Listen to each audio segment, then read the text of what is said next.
menimo, da je to nedopustna metoda za reševanje sporov. Jaz mislim tudi osebno, da se vse da s komunikacijo rešiti. Bi pa mogoče poudaril dve različni vrsti nasilja, ki jih jaz doživljam kot družinski zdravnik. Prvo nasilje, tisto, ki ga vsi poznamo, je nasilje, ki večinoma izhaja iz stiske pacientov zaradi ali dolgih čakalnih dob, slabšega dostopa do zdravljenja, diagnostike.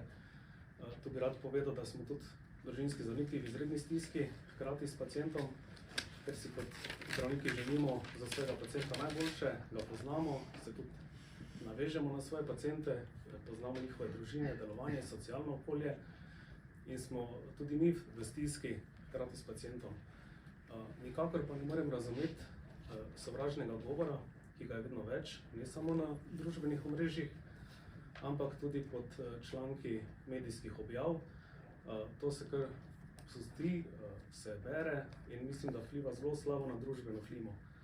In če potem povzamem sam pri sebi, zakaj nimamo družinskih zdravnikov, seveda, če pogledamo ta sovražni govor, ki proti določeni poklicni skupini, kot so zdravniki, potem, če gledamo te administrativne obremenitve, ki nam jih nalaga država oziroma prelaga od sebe na nas, in na koncu še te stiske, da bi radi pomagali, znamo pomagati, pa ne moremo, ker nam sistem tega ne dopušča, potem ni čudno, da nimamo dovolj družinskih zdravnikov.